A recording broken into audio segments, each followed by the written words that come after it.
un seul. Mais chacun, à leur époque, ils ont dit que non, c'est lui l'imam Mehdi.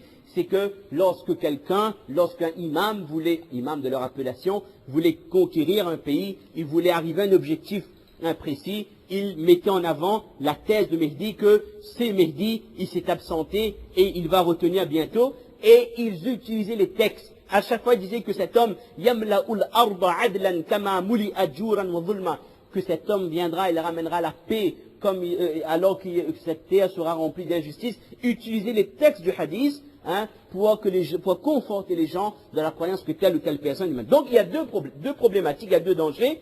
Il y a le danger de Mehdi qui ne sont pas les sunnites, qui ne font pas partie de l'Ahlus Sunnah wal Jama'a. Après, il y a les Mehdi qu'on se crée dans notre tête en tant que mythomane, qu'un tel c'est Mehdi, on l'a vu dans tel endroit, on l'a vu dans tel endroit, à telle époque, les Mehdi qu'on se crée. Et la solution pour les deux, c'est de connaître avec précision quelles sont les descriptions et quelles sont les caractéristiques de Imam Mehdi. Donc ça c'était la croyance de ceux qui ne sont pas suivis. Et on quitte as-sirat al-mustaqim. C'est ça mes chers frères l'objectif.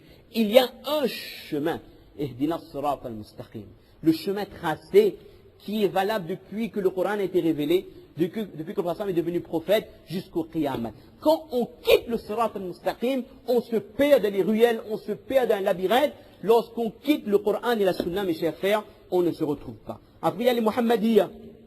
Et ils croient que l'imam Mehdi, il s'appelle Muhammad ibn Abdullah al-Nafs al-Zakiyya, qu'il se cache en ce moment dans une montagne de Najd. Et Najd, c'est où? Irfan, où se trouve Najd? Allahu Akbar. Où se trouve Najd? Terminal ES, hein? L'Arabie, mais quelle région? Najd. Subhanallah, combien de bacheliers? Hein? Najd. C'est l'Arabie, on a la région du Hijaz, où il y a Jeddah, Makkah, Madina. Hein? Jeddah, tout le monde connaît quand on est chanté, les manches sorbet, les manches pizza. Ça, on connaît. Najd, c'est une autre région, hein, où il y a il y a Riyad, il y a Al-Qasim, etc. Selon certains, les Muhammadiyya, l'imam Mehdi se cache dans une montagne, la région de Najd, et un jour, il va revenir. Et regardez, il utilise des textes que les gens de Makkah vont le reconnaître. Ils vont le prendre par la main. Ils vont l'amener sur le haram, sur le mataf. Ils vont faire bay'a entre le rukn yamani et le maqam Ibrahim. Et il dit également, les Muhammadiyya disent que Allah Ta'ala va redonner vie à 17 personnes qui accompagnera sur Imam Mehdi. Ça, on n'a pas chez nous. Chez nous, Imam Mehdi, il vient seul. Sa mission, il le mène seul, avec le musulman bien sûr. Mais il n'a pas de personnes qui sont également ressuscitées. Mais chez les Muhammadiyya, là, on est en décalage total. Là. On n'est plus du tout dans les Sunnah wal Jama'a. Il y aura 17 personnes qui seront ressuscitées également. Et regardez bien. Et chacune de ces 17 personnes aura une lettre qui compose le Ismul A'zam, le nom sacré d'Allah. Alladhi idha su'ila bihi ajab. Allah Ta'ala a un nom suprême. Si on invoque Allah par ce nom, Allah accepte. Les textes les plus sensibles, les textes, le terme n'est pas approprié, des textes un peu mystiques, dont on ne connaît pas. Le nom suprême d'Allah, personne ne peut le connaître. Les Sahaba ne connaissaient pas. L'objectif c'est quoi? C'est qu'on invoque Allah par ces 99 noms. Au moins, on aurait utilisé tous les noms d'Allah et on demande doigt par cela. C'est pour ça que le nom, le Ismul A'zam, n'a pas été annoncé aux gens. Donc ça, c'est une méthode classique de Ahlul Bid'ah. Quand vous voyez des gens qui construisent la da'wa, leur invitation par ces thèmes, écoutez bien, le nom suprême, une science cachée que peu de gens connaissent, Khidr al-Khidr alayhi salam, en disant que oui, mais Khidr Allah lui a donné une science. Oui, mes chers frères, mais Ahl Sunnah wal Jama'a, la plupart des sunnites sont d'avis que Khidr alayhi salam était un prophète. En tant que prophète, il pouvait avoir une révélation. Et nous savons que dans l'histoire de Wahi, il existait des prophètes qui avaient des révélations en même temps à la même époque. Donc, on ne fait pas jurisprudence sur le cas de Khidr alayhi salam, que lui, il a reçu quelque chose de la part d'Allah que Moussa ne connaissait pas. Donc, le ilm ladoun peut exister. Non. Les Mufassirin sont d'avis que Khidr avait une nubuwwat. Enfin, ça, on ne va pas rentrer dans le détail. Quand Imam Mehdi, entre autres, des choses assez mystiques qu'on ne maîtrise pas. Tout ce qu'on ne maîtrise pas, lorsque les da'wa, lorsque l'invitation, la prêche brode autour de ces thèmes-là, ça veut dire que dans le fond, il n'y a rien de concret. C'est juste qu'on va appeler les gens par des choses mystiques, hein, etc., etc. Allah musta'an. Parce que, ah oui, les Abdal, ça c'est, les Abdal, les 40 Abdal et tout. Mais là, tout le monde peut être un Abdal. Je peux être un Abdal, 2 Abdal, 3, 4, 5, 6 Abdal. Il a été dit qu'à chaque époque, Allah Ta'ala va envoyer des gens par lesquels il y aura la guidée. Mais il n'a pas été, le but, c'est pas de nommer les gens, que lui c'est un Abdal, l'autre c'est un Abdal, que c'est lui. Non, vous comprenez? Et dans le secte de Muhammadiyya, ils utilisent ce genre de notions mystiques. Il y a les Baqiriyya, il y a les Naousi, il y a les Shamitiyya, Barakiyya, les Qaramita, etc., etc. Et pour terminer, ce qui nous intéresse, c'est ce qui est le plus fréquent, les Al-Ithna Ashriyya, ceux qui croient, on va être très rapide, en l'existence de 12 imams. Ceux qui croient en l'existence. Et là, comme on dit encore, on n'est pas là pour critiquer, pour dire que non. On explique, tout comme on dit que les Nasara croient à la Trinité, nous on croit à un Dieu unique et un prophète sallallahu alayhi wa sallam, mais on dit que dans d'autres croyances, c'est leur aqidah qui n'est pas la même que la nôtre, sans critiquer qui que ce soit. Taïb.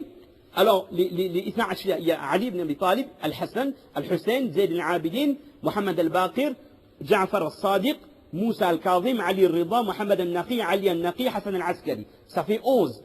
Et il y a un 12e, le fils de Hassan al-Askari, qui normalement devait s'appeler Muhammad. Il croit qu'il est né. Et donc, Al-Hassan al-Askari s'appelait donc Muhammad. Et il s'est caché, lui, tiré d'un endroit. Et un jour, il reviendra. Et là, il reprend les hadiths. Il va répandre la justice sur la terre. Mais là où il y a des grosses différences, c'est que il va ressusciter avec lui toutes les personnes qui ont enfreint le khilafat de Ali. Et entre autres, Abu Bakr et Omar. C'est des choses que je ne peux pas dire. Hein, ça, c'est des choses qui dépassent un petit peu. C'est des choses difficiles à lire et à dire. Deuxième problématique, c'est que selon eux, le règne de Imam Mehdi sera de 7 années. Mais chaque année vaudra 10 ans sur cette terre. Donc le règne du Mehdi qu'ils attendent, eux, est de 70 ans. Donc là, on n'est plus du tout dans Ahl Sunnah wal Jama'a. Autre problématique, ce Mehdi-là, que les Na'ashi attendent, il ramènera le Coran qui est disparu. Le Mus'haf qu'ils appellent le Mus'haf de Fatima, qu'on ne retrouve plus à notre époque, et donc il guidera les gens par le Mus'haf de Fatima. Alors qu'Imam Mehdi, on sait bien qu'il guidera les gens par le Coran. Donc c'est vraiment des croyances totalement différentes. Maintenant, il y a eu un problème. C'est que les siècles ont passé, et arrivé à une époque, les gens ne voulaient plus croire à toutes ces histoires. Alhamdulillah, à une époque, il y a des gens qui réfléchissent, alors que nous, on sait que c'est quelqu'un qui va naître. Quand il va naître, on ne sait pas, peu importe, quand Allah l'aura décidé. Mais quand on parle de quelqu'un qui est là, qui est caché, il ne veut pas venir, mais il fait quoi? D'accord? Donc, les gens, ils ont commencé à douter. Et donc, là, les a'imma, la yakhruju, hatta yaqa'a kathirun min atba'ihim fi shak. Lorsqu'il ne sortira pas, tant que les gens douteront de lui. Il y aura des gens qui douteront, ce imam Mehdi ne viendra jamais. Et il dit, parce que vous pouvez amener le plus grand bouzrou de n'importe quelle région du monde, s'il monte sur ce mimbar et qu'il commence à raconter des trucs qui n'existent ni dans le Coran ni de la Sunna, n'importe quel alim, même comme nous, des petits alim à un poisson, que non, mais ça c'est pas vrai. Vous apprendrez à raconter n'importe quoi. S'il commence à inventer des hadiths ou des vertus de je ne sais quoi, on est en droit de le faire. Parce que notre dîne, mes chers frères, il est véridique. Et notre dîne, il est solide. Et notre dîne, il est cohérent. Notre dîne, il est logique. Le haqq, il reste haqq jusqu'au qiyamah. Et c'est ça qui fait la force. Alors la prochaine fois, ce qu'on vous propose, Inch'Allah, c'est de voir, parce qu'après il y a les Batiniya, ça, on ne veut pas trop développer, ça risque de heurter certaines sensibilités, parce que les Batiniya sont à l'origine de certains mouvements très répandus, et ça a commencé, ils ont commencé à faire ça d'un endroit loin du Khilafa. Où ça? Fi Bilad el-Maghrib, en Afrique du Nord. Avec Fi Qaba'il al-Barbar, chez les Berbères. Ils ont essayé d'instaurer cette bid'a dans une région éloignée de Makkah, Madina, du Hijaz, où les Khulafa Rashidin et ceux qui sont venus après eux n'avaient pas d'emprise. Et donc c'était que des stratégies, parce qu'ils ont formé un pays, et avec ça, ce faux Mehdi-là, il a une armée assez puissante, et ils étaient à l'origine de la construction de la ville du Caire. C'est pas rien quand même. Pour construire le Caire, ce gars-là, il a pu construire Al-Qahira, le Caire, uniquement se proclamant être Imam Mehdi. Mais c'est formidable c'est formidable dans ce sens, quoi. Il a fait quelque chose d'exceptionnel.